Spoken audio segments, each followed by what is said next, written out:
سلام دوستان، وقتتون بخیر باشه و امیدوارم که حالتونم عالی باشه. امروز دوشنبه اول جولای در خدمت شما هستم با تحلیل هفتگی طلا و نقره. امیدوارم که در انتهای این هفته و انتهای این ماه کلوز مثبتی رو برای معاملات طلا و نقره خودتون داشته باشید. قبل از اینکه بپردازیم به تحلیل هفته پیش رو، یک مروری داشته باشیم بر مهمترین اتفاقات هفته گذشته. من موس رو بر روی قسمت‌هایی که شاخص‌ها و اخبار مهم رو داشتیم قرار میدم. حتما ویدیو رو پاوز بکنید، باکس ها رو مطالعه بکنید تا در جریان کم و کیف نوسانات اونس جهانی طلا در هفته گذشته هم قرار بگیرید. هفته گذشته طلا و نقره عملکرد کاملا رنجی رو داشتن. طلا تا زیر $2300 هم نزول داشت، اما با توجه به صعود از اواسط هفته در قیمت‌های ابتدای هفته خودش و ابتدای ماه خودش کلوز خودش رو داشت.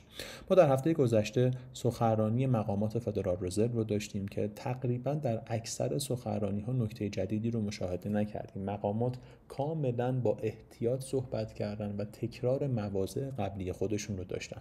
تنها سخنرانی که در بازار تاثیرگذار بود سخنرانی خانم بومن بود و ایشون اشاره به احتمال افزایش نرخ بهره داشتن اگر قرار باشه تورم در مسیر کاهشی خودش متوقف بشه و همین صحبت کافی بود تا بازار خریدار دلار بشه و اونس جهانی طلا و نقره در جهت نزول حرکت رو داشته باشن. از اون طرف ما در هفته گذشته عملکرد کاملا رنجی رو برای دلار داشتیم و خب اگر به ارزهایی که در مقابل دلار قرار دارن و تاثیرگذار هستن بر شاخص دلار توجه بکنیم، یورو قوی شد اما از اون طرف ین در جهت ضعف حرکت کرد و به همین واسطه بود که ما عملکرد رنجی رو در دلار مشاهده کردیم.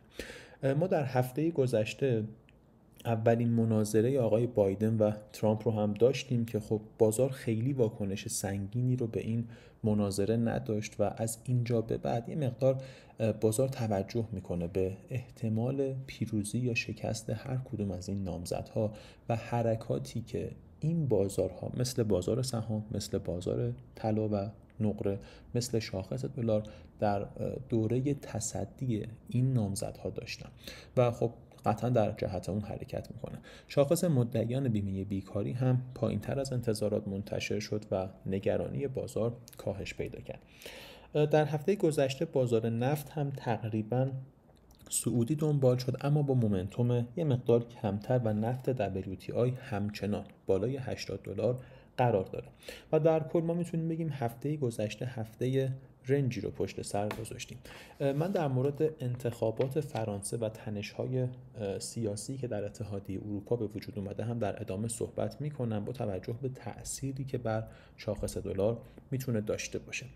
داده های PMI چین هم منتشر شد که خب این داده ها هم با انتظارات بازار خیلی تفاوت بزرگی رو نداشت که بخواد بر سنتیمنت ریسک بازار تاثیرگذار باشه. اما در روز جمعه، روز انتهایی هفته، داده PCE منتشر شد، معیار ترجیحی فدرال رزرو برای سنجش تورم، که من حالا در ادامه اسلایدها کامل در مورد دیتیل این شاخص صحبت میکنم و فقط عنوان بکنم که خیلی با چیزی که بازار در داده CPI مشاهده کرده بود تفاوت بزرگی رو نداشت و برای همین هم بازار عملکرد کاملا کوچیکی رو بعد از انتشار این داده داشت و به قیمت‌های لحظه انتشار شاخص مجدداً برگشت. در روز جمعه، روز انتهایی هفته، ما داده شاخص مدیران خرید شیکاگو رو هم داشتیم که بالاتر از انتظارات بود و در کنار اون بخش انتظارات تورمی داده‌های دانشگاه میشیگان که برآورد نهایی بود به سمت بالا به سمت پایین حرکت کرد و یه مقدار میشه گفت نگرانی‌های بازار رو نسبت به تورم کمتر کرد. اما بریم به سراغ اسلایدها و بگیم که بازار همچنان انتظار دو پله کاهش نرخ بهره رو توسط فدرال رزرو داره. خب این دو پله کاهش نرخ بهره به وضوح بالاتر از قیمتگذاری بازار نسبت به فدرال رزرو و در دات پلات ما فقط یک کاهش نرخ بهره رو مشاهده کردیم. اولین کاهش نرخ بهره در ماه سپتامبر هستش و دومین کاهش نرخ بهره در ماه دسامبر هستش و اگر ما داده های ضعیف تر از انتظاری رو ببینیم در داده های مشاغل، در داده های PMI مؤسسه ISM، در بعد تولیدی و خدماتی، میتونیم ببینیم که بازار حتی به سمت سه پله کاهش نرخ بهره هم میتونه حرکت داشته باشه. در قدم اول شاید این کاهش انتظارات از فدرال رزرو منجر به صعود اونس جهانی طلا و نقره هم بشه، اما اگر قرار باشه ما به وضوح یک پله دیگه در کاهش نرخ بهره رو مشاهده بکنیم، عملا بازار میتونه ریسک و ریز هم بشه. پس این نکته رو حتما در گوشه ذهنتون قرار بدید که اگر دیدید طلا و نقره دارن در جهت نزول حرکت میکنن، حتی با توجه به کاهش انتظارات از فدرال رزرو، نکته این نیست که شما رو بخواد سورپرایز بکنه و از قبل باید نسبت به اون آماده باشید. اگر هم که نه مثل ماه‌های گذشته داده‌های خوبی رو مشاهده بکنید، حتی این انتظارات میتونه به سمت یک پله کاهش نرخ بهره هم حرکت داشته باشه. پس در هر دو تا سناریو ما به دنبال کاهش در اونس جهانی طلا هستیم. کاهش اول ممکنه بعد از یک حرکت صعودی و اصلاحی به سمت بالا اتفاق بیفته. در کاهش دوم نه، به واسطه قوت گرفتن دلار آمریکا ما میتونیم کاهش رو مشاهده بکنیم. اما داده PCE که منتشر شد، خب در بعد ماهانه در قسمت هدلاین ما عدد 0% رو مشاهده کردیم طبق انتظارات بازار و در قسمت کور هم 0.1% رو دیدیم که عدد ماه قبل هم 0.1% به سمت بالا بازبینی مثبت خورد و باعث شد که در قسمت سالانه ما 2.6% رو در هر دو قسمت داشته باشیم. اگر به جزئیات داده PCE توجه داشته باشیم، میتونیم ببینیم که بخش کالاها کاهش 0.4% رو داشته در کنار افزایشی که در قسمت خدمات داریم مشاهده میکنیم. و خب همه اینها رو در کنار هم قرار بدیم، بخش سوپرکور داده PCE 0.1% در بعد ماهانه منتشر شد.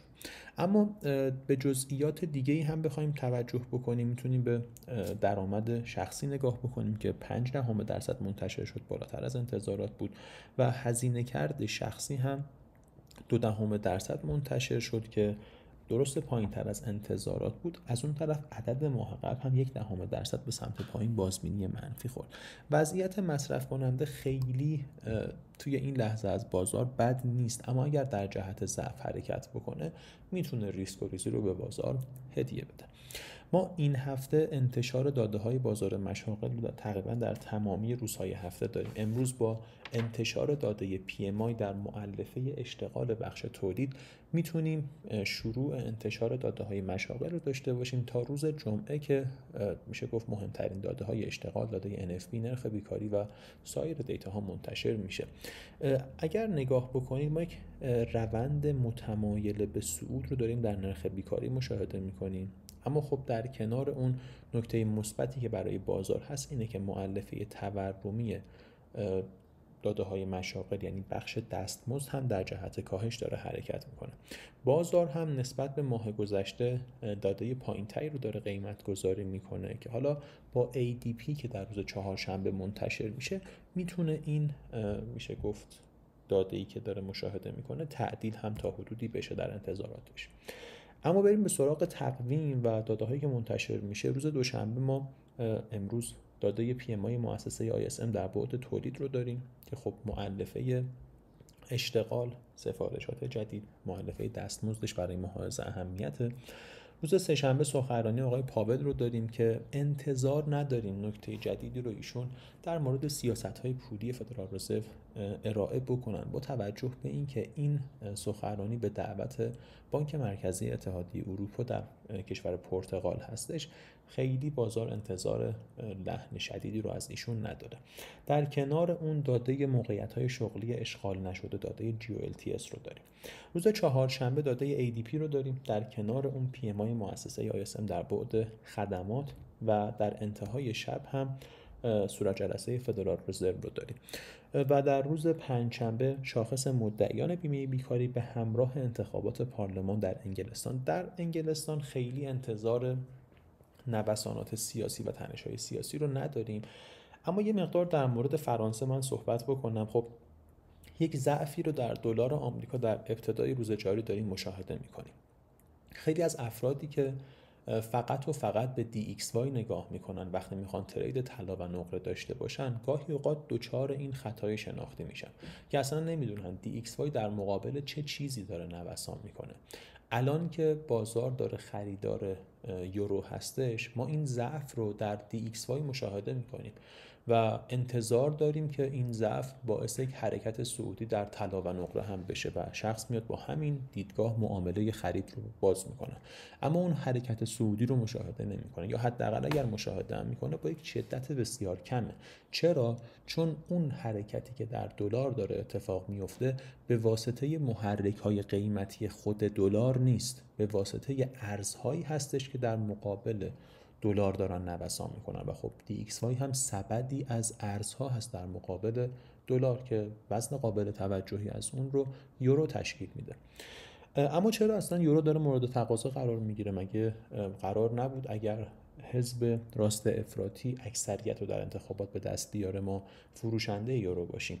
انتخابات دور اول انجام شد و حزب راست افراطی، همون اجتماع ملی، تونست اکثریت رو به دست بیاره، اما نسبت به پیش بینی ها اعداد کمتری رو داشت و خب اینجا ما در هفته آتی دور دوم انتخابات رو داریم که بازار انتظار ائتلاف رو داره از جانب حزب چپ که رتبه دوم رو داشته و حزب خود آقای مکرون که رتبه سوم رو داشته و خب اگر قرار باشه اکثریت رو به دست بیارن، اینجا یورو میتونه مورد تقاضا قرار بگیره. حتما به نوسانات یورو و نوسانات ین ژاپن با توجه به قدرتی که به دست آورده و ضعفی که در هفته گذشته داشته توجه بکنید، چون میتونه بر دلار آمریکا هم تاثیرگذار باشه و تشخیص بدید که دقیقاً این حرکتی که داره در دلار اتفاق میفته ناشی از چه اتفاقیه.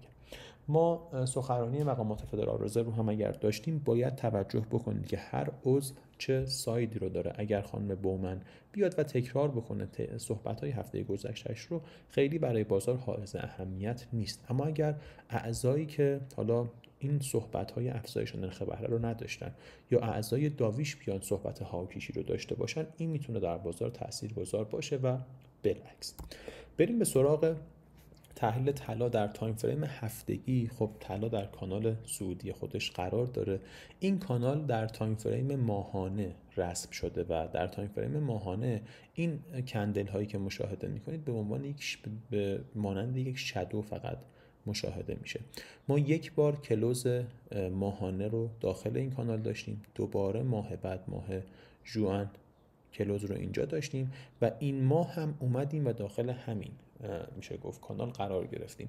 مادامی که در سقف این کانال قرار داریم و این کندل های رنج رو میبینیم، میتونیم انتظار داشته باشیم که طلا در جهت نزول حرکت بکنه یا اگر به سمت بالا صعودی رو داشت موقعیت برای فروش فراهم بشه.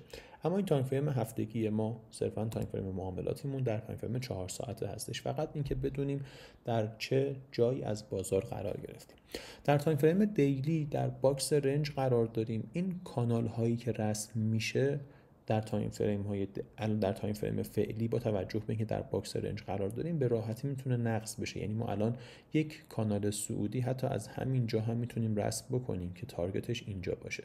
مادامی که در این باکس رنج قرار داریم نمیتونیم روند خاصی رو در طلا داشته باشیم و صرفا در بالای باکس فروشنده و در پایین باکس خریدار طلا میتونیم باشیم. اما بریم به سراغ تایم فریم 4 ساعته. خب هفته گذشته ما حرکات بزرگی رو از طلا نداشتیم. عنوان کردم که اگر صعودی رو در طلا مشاهده بکنیم میتونیم فروشنده باشیم و خب انتظار داشتیم که حداقل یه مقدار بالاتر طلا بیاد و بخوایم معاملات فروش رو باز بکنیم. این اتفاق نیفتاد و طلا زودتر در جهت نزول حرکت کرد و با همون میدلاین کانال صعودی مجددا به سمت بالا و سقف کانال نزولی برگشت.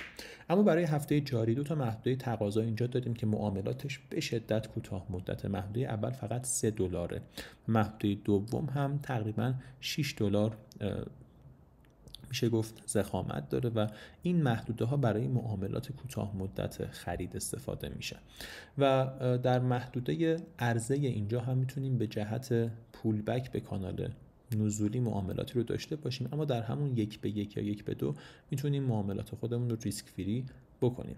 دو محدوده تقاضا در زیر قیمت و یک محدوده عرضه در بالای قیمت همچنان دست نخورده باقی موندن. ما میتونیم معاملات خرید و فروش رو از این محدوده ها با توجه به اینکه بازار بهشون برسه در این هفته داشته باشیم. فقط هم توجه بکنید که ما در روز انتشار داده‌های اقتصادی تعطیلات بانکی در آمریکا رو هم داریم که یه مقدار میتونه نوسانات بازار رو دستخوش تغییر قرار بده. اما بپردازیم به نقره. خب تقریبا در تایم فریم هفتگی همون چیزی که در طلا می‌بینیم رو در نقره هم مشاهده می‌کنیم، اما در تایم فریم دیلیش از کانال نزولی، از کانال صعودی خارج شدیم و خب نوید این رو میده که اگر به سمت بالا یک هانتی رو یا یک جمع‌آوری نقدینگی رو خواستیم داشته باشیم، بتونیم فروشنده نقره باشیم. فقط صرفا بدونید که در کجای بازار قرار گرفتیم. در نقره یک محدوده حمایتی اینجا رسم شده. این محدوده حمایتی به این جهت نیست که شما بخواید باهاش خرید بگیرید، نه، این صرفاً از این جهت رسم شده که اگر شکست معتبری رو داشته باشیم، نزول میتونه در نقره ادامه دارتر باشه و حتی میتونید یک خط روند صعودی اینجا رسم بکنید و اگر شکست معتبری رو دیدید تا کف کانال نزولی فروشنده نقره باشید. این برای افرادی هستش که میتونن معاملات روندی رو داشته باشن. اما دو محدوده ارزمون اینجا قرار داره، همچنان میتونیم باهاش معاملات فروش رو داشته باشیم با استاپ های کوچیک و تیپی های کوچیک‌تر. محدوده تقاضایی که اینجا قبلا بود رو من برداشتم با توجه به اینکه خیلی نقره داره اینجا نوسان میکنه و به راحتی میتونه از اینجا عبور بکنه. اما محدوده دوم رو من اصلاح کردم و بهینه‌اش کردم که برای معاملات خرید بتونید ازش استفاده بکنید. دو محدوده عرضه هم این بالا قرار داره که خب همچنان دست نخورده باقی مونده. این هفته میتونید نوسانات بیشتری رو به واسطه انتشار داده‌های اقتصادی داشته باشید. در نظرسنجی کیتکو افرادی که خواهان روند خنثی یا رنج هستن بیشتر شدن و خیلی علاقه ای رو به جهتگیری طلا ندارن. حداقل در ساید اعضای نزولی همچنان اشاره به حاکی بودن فدرال رزرو دارن و تقاضای کم طلا عمدتاً در تابستان، و در ساید صعودی اشاره به تنش‌های سیاسی در فرانسه دارن که فعلا کاهش پیدا کرده و حمایت‌های خوب 50 و 100 دلاری زیر قیمت و یکی از میشه گفت مشخصه هاش هم حمایتی که طلا شد از محدوده 2300 دلار در هفته گذشته. اما صرفاً این نظرسنجی رو در نظرتون داشته باشید و به عنوان سیگنال خرید و فروش ازش استفاده نکنید. نکته دیگه ای نیست. امیدوارم که روز و هفته معاملاتی بسیار بسیار خوبی داشته باشید.